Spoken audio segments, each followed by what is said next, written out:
Kaixo, gaur oso jolas divertigarri batekin natorkizue. Zuen aurrei geldi egotea kostatzen bazaie, ez badia gai mai jolas batean mailan eserita mantentzeko, hau da zuen jolasa. Erreakzioa bidaura, arreta, araua, gauza asko lantzen ditu, baina batez ere mugimendu jolas bat da. Zer daukagu hemendik? Kulito de pollito hau, hola ditzen dela, dado batekin barruan, hola eginez gero dadoa mugituko dugu, kabi batzuk, bakoitzarentzat jokalari bakoitzak bat hartuko dugena, oio bat eta 3 karta multzo.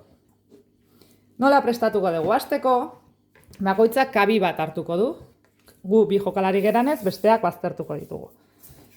Oio hau nunbait utzi behar dugu, mundu guztia jakin behar dugu nun dagoen oioa.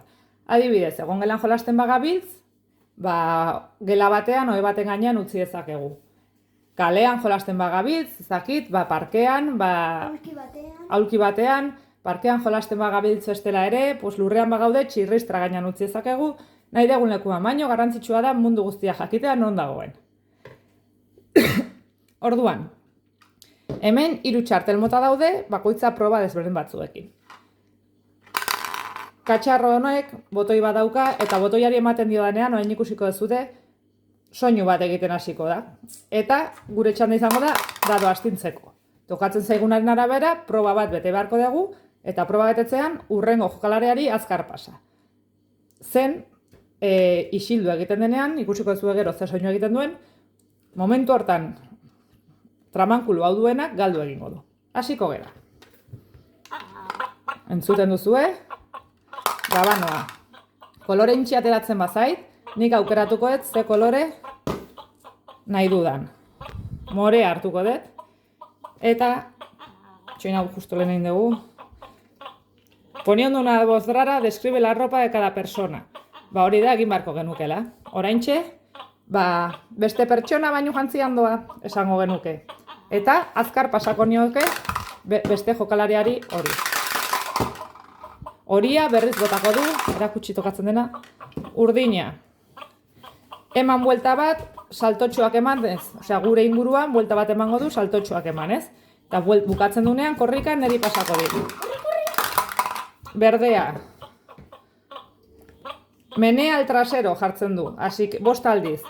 Ipurdia mugituko dut 5 aldiz, eta azkar pasako diot. Txartelak ez beraz daude, baino, arroxa. Entzun dezue soinua, justo arroxa tokatu denean, arroxa tokaztuz gero, korrika jun bartzuen honen bila. Hau ikutu eta bueltatu, baino, justo tokatu zaionean, entzun aldezue oiu moduko bat eginduna aparatu honek. Oiu moduko hori egindunean berak zuenez, bera izan da partida hontako galtzailea. Oso jolas polita da, aurrei asko gustatzen zaie eta batez ere mugimendu jolas bat da. Ez du misterio handirik, egia da txartelak irakurri behar direnez heldu baten laguntza behar izaten dutela, baina marrazkiak begiratuta ere beraien artean moldatzen dira batzuetan. 6 urtetik aurrera markatzen dura uste jolasak, 3 urtetik aurrera ere, hemen 6 urtekoari duela pare bat urte beti gustatu izan zaio, ezta? Bai. Beraz, badakizue. Jolastu, probatu eta gozatu.